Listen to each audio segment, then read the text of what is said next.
This is Machuka Nyarieko TV Talk Show, where we analyze politics and governance issues. We focus on national, local, and international news. We examine the political way of our people, social and economic. Nyarieko TV Talk Show, the house of ideas. Ladies and gentlemen, good evening. Let me begin by asking this question. Why do you think the young generation, that is the Gen Zs in Kenya, are collecting telephone numbers of the heads of states in Africa as well as their emails? Of course, ahead of the African Union Commission elections. Why do you think? If you have an opinion towards that, kindly comment it on our comment section, and this will help us to achieve our goal on the reasons as to why these young people are collecting these telephone numbers and emails. Of course, by now they have gotten at least a good number of the telephone numbers and emails. But before we proceed, if you are watching this channel for the first time, kindly subscribe so that you can continue benefiting on explanations of given political phenomenon.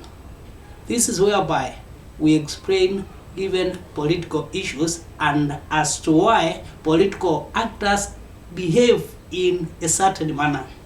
And to our subscribers, thank you for your continued support. And back to our discussion for today. Why do you think the young people are collecting the emails, telephone numbers for the African heads of state? Of course, we know there are elections earlier next year, or a few weeks from now, and the other day we had 3 aspirants up for the position of African Union chairman do a debate from Addis Ababa in Ethiopia.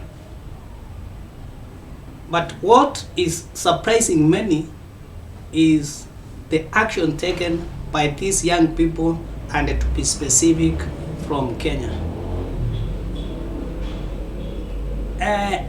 To give a brief background that may enable us understand why these young people are doing like this, let's go back to our last finance bill, which was highly disputed by the young people, and which this method was employed. Ahead of the finance bill for this financial year, that is 2024-2025, the young people felt that they were heavily, there were so many taxes which were a form of a burden that was being passed to them. They tried to convince their members of parliament, they tried to convince everyone else to either reduce or give at least explanations on how these funds were going to be used. This fell to deaf ears. So they decided to write messages, emails, and even others called their members of parliament. Literally, there was a total circulation of telephone numbers for each member of parliament, including the deputy president and the president, on the social media. Unfortunately, the group, the members of parliament, did not listen to them. And as a result, they went to demonstration whereby they got into the National Assembly forcibly and some of them lost their life. So what could be the meaning of these telephone numbers and emails that are being sought?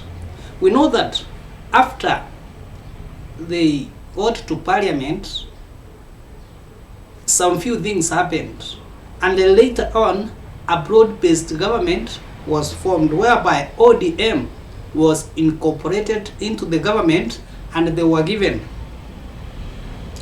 4 cabinet positions, and more are expected. Could this be the reason why they are unhappy?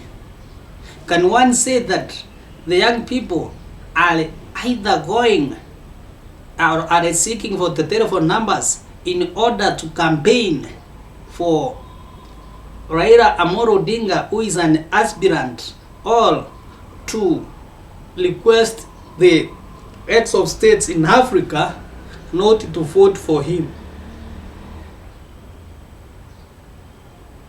It is a tricky question because